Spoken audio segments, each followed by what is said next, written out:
સંગઠન પર્વને લઈને ગાંધીનગરમાં પ્રદેશ ભાજપ કાર્યાલય પર મળી મહત્વની બેઠક। વાવ વિધાનસભાની પેટા ચૂંટણી બાદ હવે ભારતીય જનતા પાર્ટીના પ્રદેશ સંગઠનના માળખામાં ધરખમ ફેરફારના સંકેત મળી રહ્યા છે। તો સ્થાનિક સ્વરાજની ચૂંટણી પહેલા ભાજપ સક્રિય થઈ ગયું છે, બેઠકોનો ધમધમાટ શરૂ કરી દીધો છે, કાર્યકરોને સક્રિય થઈ જવા માટે સૂચનાઓ આપી દેવામાં આવી છે। ત્યારે ગાંધીનગરમાં સંગઠન પર્વને લઈને મહત્વની બેઠક મળી હતી। પ્રદેશ અધ્યક્ષ સી.આર. પાટીલની અધ્યક્ષતામાં ભાજપના નેતાઓની બેઠક મળી હતી, જેમાં સંગઠનના મુખ્ય હોદ્દેદારો, નેતાઓ, ધારાસભ્યો હાજર રહ્યા હતા। શહેર અને જિલ્લા સંગઠન પર્વના સભ્યો હાજર રહ્યા। ડિસેમ્બરના અંત સુધીમાં સંગઠન પર્વ પૂર્ણ કરવા આદેશ આપવામાં આવ્યો છે। બૂથ પ્રમુખોની રચના 30 નવેમ્બર સુધીમાં પૂર્ણ કરવાનો આદેશ આપ્યો છે। મંડળ જિલ્લા અધ્યક્ષોની નિયુક્તિ અંગે બેઠકમાં ચર્ચા થઈ। અગાઉ દિલ્હી ખાતે રાષ્ટ્રીય અધ્યક્ષ સંગઠન પર્વ અંગે ચૂંટણી સમિતિને માર્ગદર્શન આપ્યું છે। ગુજરાતમાં પણ એનસીપીના 2 ફાંટા પડ્યા, પ્રમુખ સહિત નવા સંગઠનની જાહેરાત। ગુજરાત એનસીપીમાં પણ મહારાષ્ટ્રવાળી થઈ છે। મહારાષ્ટ્ર બાદ ગુજરાત એનસીપીના 2 ફાંટા પડ્યા છે। અત્યાર સુધી ગુજરાતના અજીત પવાર ગ્રુપ સક્રિય નહોતું, પરંતુ હવે અજીત પવારની એનસીપીએ ગુજરાત પ્રમુખ તરીકે નિકુલસિંહ તોમરની વરણી કરી છે। ગુજરાતમાં અત્યાર સુધી એનસીપીના જયંત બોસ્કી હતા, પરંતુ હવે જયંત બોસ્કી પટેલ ગ્રુપ શરદ પવાર ગ્રુપ તરીકે ગુજરાતમાં ઓળખાશે। ગુજરાતમાં જિલ્લા પંચાયતની ચૂંટણી પહેલા એનસીપી અજીત પવાર ગ્રુપ સક્રિય બનતા રાજકારણ ગરમાયું છે। એનસીપીના ગુજરાત પ્રમુખ તરીકે નિકુલસિંહ તોમરની વરણી થતા તેમણે ગુજરાતમાં નવું સંગઠન જાહેર કર્યું છે। આ સંગઠનમાં ઉપપ્રમુખ, મહામંત્રી, શહેર પ્રમુખની નિમણૂક કરવામાં આવશે। ગુજરાતમાં આવનારી જિલ્લા પંચાયતની ચૂંટણીમાં એનસીપી ઝંપલાવશે। ગુજરાતમાં ગઠબંધન વગર એકલા હાથે એનસીપી જિલ્લા પંચાયતની ચૂંટણી લડશે। એનસીપી જિલ્લા પંચાયતની ચૂંટણીમાં નશાબંધી, યુવાઓ, ખેડૂતોના પ્રશ્નોને પ્રજાને લઈને વાત કરશે। જયંત બોસ્કી દ્વારા હજુ સુધી શરદ પવાર ગ્રુપની કોઈ સ્પષ્ટતા કરવામાં આવી નથી। પોલીસે પકડેલા વાહનો છોડાવવા અમદાવાદ આરટીઓ કચેરીએ લોકોની લાંબી લાઈનો લાગી। જુઓ કઈ રીતે નિયમો ભંગ કરનારાઓ પરેશાન થઈ રહ્યા છે।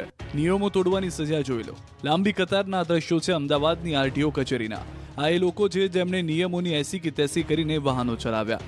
1-2 મેમો આવ્યાની પણ ચિંતા ન કરતા અંતે પોલીસે નિયમો તોડતા લોકોના વાહનો ડિટેન કરી લીધા। પોલીસે વાહનો જપ્ત કરતા જ નિયમો ભંગ કરવામાં માહેર લોકોના પગ તળેથી જમીન ખસી ગઈ। પોતાના વાહનો છોડાવવા માટે આરટીઓ કચેરીએ દોડ્યા હતા। સ્થિતિ થઈ કે આરટીઓ કચેરીના બીજા માળ સુધી લોકોની કતાર લાગી। ડિટેન વાહનોને છોડાવવા મોટી સંખ્યામાં લોકો આવતા કચેરીમાં જગ્યા ખૂટી પડી। લાંબી કતારોમાં લોકો ઊભા રહેતા નજરે પડ્યા। આરટીઓ કચેરી ખુલે તે પહેલા જ લાગી ગઈ હતી કતાર, જેને લઈને આરટીઓ કચેરીમાં 3 ગણો મેન પાવર વધારવામાં આવ્યો। ડોક્યુમેન્ટ ચકાસવામાં સમય લાગતા કર્મચારીઓની સંખ્યા વધી। દરરોજ 200 થી 250 લોકોને ટોકન આપવામાં આવે છે। લોકો મેમો ભરીને વાહનો છોડાવી રહ્યા છે। આખી રાત કોમ્બિંગ કર્યા બાદ પોલીસના હાથમાં કોઈ રીઢો ગુનેગાર પકડાયો નહીં, તો પોલીસે વાહન ચાલકો પર તવાઈ બોલાવી। દિવાળી પછી એલિસ બ્રિજ અને કાગડાપીઠ વિસ્તારમાં 72 કલાકમાં બનેલી હત્યાની 2 ઘટનાના પગલે શહેર પોલીસ એલર્ટ મોડ પર આવી ગઈ છે, જેના ભાગરૂપે પોલીસ છેલ્લા 5 દિવસથી રોજ રાત્રે કોમ્બિંગ કરી રહી છે। ગૃહ રાજ્યમંત્રી હર્ષ સંઘવીએ અમદાવાદ શહેર પોલીસની ટીમને ગાંધીનગર બોલાવીને કથળેલી કાયદા અને વ્યવસ્થાની પરિસ્થિતિ અંગે ઠપકો આપ્યા બાદ જાગેલી પોલીસે હવે નિર્દોષોને પણ દંડ ફટકારવાનું શરૂ કર્યું છે। સમગ્ર શહેર પોલીસે ધાડે ધાડા ઉતારી તો દીધા, પરંતુ કોઈ રીઢો ગુનેગાર ન પકડાતા વાહન ચાલકો પર તવાઈ બોલાવી। શહેરભરમાં સાંજે 7 વાગ્યાથી સવારે 7 વાગ્યા સુધી કોમ્બિંગ કર્યું। ઠેર ઠેર ગોઠવાયેલી નાકાબંધીમાં પોલીસે 21,223 વાહન ચેક કર્યા, જેમાંથી 1,750 વાહન ડિટેન કરવામાં આવ્યા, જ્યારે 1,685 વાહનો ચાલક પાસેથી 12,82,000 રૂપિયાનો દંડ વસૂલ કરવામાં આવ્યો। સાથે ટ્રાફિક નિયમોનો ભંગ કરનાર વાહન ચાલકો વિરુદ્ધ 403 મેમો ઇસ્યુ કરાયા। મોટર વ્હીકલ એક્ટ અંતર્ગત 13 કેસ કરાયા। તો આ તરફ કારના કાચ પર લગાવેલી બ્લેક ફિલ્મ સ્થળ પર જ હટાવવામાં આવી। કોમ્બિંગ દરમિયાન પોલીસે દારૂ પીને ફરી રહેલા 470 લોકોની ધરપકડ કરી, જ્યારે તલવાર, ધારિયા, ગુપ્તી, ચપ્પા, છારા જેવા હથિયાર સાથે 200 લોકોને ઝડપી પાડ્યા છે। છેલ્લા 5 દિવસથી કોમ્બિંગના બહાને ચાલી રહેલા ચેકિંગથી શહેરીજનો ત્રાહિમામ પોકારી ગયા હોવાની ફરિયાદો ઉઠી છે। રાજકોટ, અમદાવાદમાં આધાર જન્મ પ્રમાણપત્ર માટે લાગી છે લાંબી લાઈનો। આ દ્રશ્યો અમદાવાદના છે, જ્યાં મહાનગરપાલિકાની કચેરીએ જન્મ પ્રમાણપત્રમાં સુધારા કરવા માટે લાંબી લાઈનો લાગી છે। બાળકનું આધાર કાર્ડ કઢાવવા માટે જન્મ પ્રમાણપત્રમાં નામ એક સાથે લખેલું હોવું જોઈએ અને માતા પિતાના આધાર કાર્ડમાં લખેલા નામ સાથે મેચ થવું જોઈએ, એવો નિયમ આવ્યા બાદ લોકો આ હાલાકી વેઠવા મજબૂર બન્યા છે।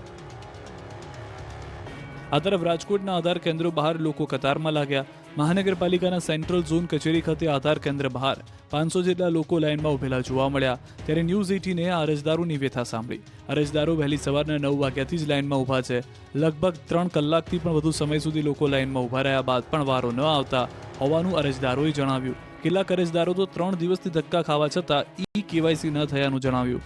લોકોએ કહ્યું, સરકારને અમે વિનંતી કરીએ છીએ કે તે કંઈક યોગ્ય વ્યવસ્થા કરે જેથી કરીને લોકોની કેવાયસીની કામગીરી ઝડપથી પૂર્ણ થઈ શકે. વડોદરામાં પણ રાશન કાર્ડમાં કેવાયસી કરવું હોય તો જીવ જોખમમાં મૂકવો પડશે. રાશન કાર્ડનું આધાર કાર્ડ સાથે કેવાયસી કરવું હશે તો જીવ આપવા તૈયાર રહેવું પડશે. સૌથી પહેલા આ દ્રશ્યો જુઓ. અહીં લખ્યું છે કે ભયજનક બિલ્ડિંગ.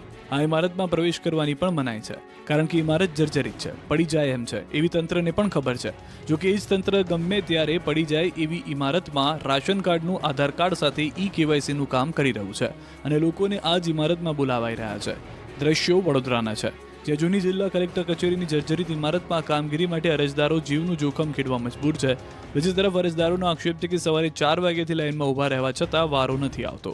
દિવસમાં માત્ર 100 લોકોને ટોકન આપવામાં આવે છે, જ્યારે બાકીના લોકોએ વિલામોએ ઘરે પરત ફરવું પડે છે. સર્વર વારંવાર ઠપ થઈ જતા લોકો છેલ્લા 3 દિવસથી ધક્કા ખાવા મજબૂર છે.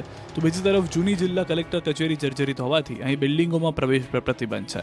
તેમ છતાં રોજ મોટી સંખ્યામાં અહીં અરજદારો આવે છે અને જીવના જોખમે વહેલી સવારથી લાઇનમાં ઊભા રહેવા મજબૂર છે. સૌરાષ્ટ્ર કચ્છમાં પીજીવીસીએલનો સપાટો. વીજ ચોરો પર તવાઈ બોલાવી 5.74 કરોડની વીજ ચોરી પકડી. સૌરાષ્ટ્રમાં વીજ ચોરો પર પીજીવીસીએલ વિભાગે સપાટો બોલાવ્યો છે. સૌરાષ્ટ્ર અને કચ્છમાં 5 દિવસમાં 5.74 કરોડની વીજ ચોરી પકડાઈ છે. પીજીવીસીએલના ચેકિંગમાં ડાયરેક્ટ લંગર વાયરથી મીટર બાયપાસ કરીને વીજ ચોરી કરવામાં આવતી હોવાનું ખુલ્યું હતું. પીજીવીસીએલ હેઠળના સૌરાષ્ટ્ર અને કચ્છ વિસ્તારમાં તારીખ 18 થી 22 નવેમ્બર દરમિયાન વીજ ચેકિંગ કરાયું, જેમાં માત્ર રાજકોટ શહેરમાં 426 વીજ જોડાણ ધારકો વિરુદ્ધ કાર્યવાહી કરી 1.63 કરોડનો દંડ ફટકારવામાં આવ્યો. ભુજ વર્તુળ કચેરી હેઠળના વિસ્તારમાં 233 વીજ જોડાણો વિરુદ્ધ કાર્યવાહી કરી 0.84 કરોડ અને બોટાદ વર્તુળ શહેર હેઠળના વિસ્તારમાં 310 વીજ જોડાણ વિરુદ્ધ કાર્યવાહી કરી 0.89 કરોડના વીજ ચોરીની બિલ ફટકારવામાં આવ્યું. સૌરાષ્ટ્રના રાજકોટ, મોરબી, જૂનાગઢ, જામનગર, પોરબંદર, બોટાદ, અમરેલી સહિતના વિસ્તારોમાં ચેકિંગ પ્રક્રિયા હાથ ધરવામાં આવી છે. ભાવનગરના શિહોરમાં ભૂંડના ત્રાસથી ખેડૂતોના ભૂંડા હાથ. ભાવનગરના શિહોરના ગ્રામ્ય વિસ્તારમાં ભૂંડના ત્રાસથી ખેડૂતોને લાખો રૂપિયાનું નુકસાન થયું છે. ટાણા, વરલ સહિતના ગ્રામ્ય પંથકમાં જંગલી ભૂંડ, રખડતા ખૂંટિયા, નીલગાય સહિતના પશુઓથી ધરતીપુત્રોને વ્યાપક નુકસાન થયું છે. ન માત્ર શિહોર પરંતુ તળાજા અને પાલિતાણા તાલુકાના ગામડાઓમાં પણ જંગલી ભૂંડનો ત્રાસ અસહ્ય બન્યો છે. આ ભૂંડ પ્રાણી ભારે હિંસક હોય છે અને ઘણી વખત લાંબા દાંતવાળા ભૂંડોએ ખેડૂતો ઉપર પણ હુમલા કર્યાના બનાવો બન્યા છે. ખેડૂતોએ કહ્યું કે ભૂંડ ટોળામાં ખેતરોમાં ખાબકે છે અને તૈયાર ખેતી પાકોને તહેસ નહેસ કરી નાખે છે. મગફળી, કપાસ, મકાઈ સહિતના તેલીબિયા સહિતના પાકને મોટું નુકસાન પહોંચ્યું છે. ધરતીપુત્રોએ અવારનવાર વન વિભાગને રજૂઆત કરવા છતાં સમસ્યાનો કોઈ નિકાલ આવ્યો નથી. ત્યારે આ પશુઓનો ત્રાસ તાત્કાલિક દૂર કરવાની માંગ ખેડૂતો દ્વારા કરાઈ રહી છે. વલસાડમાં સિરિયલ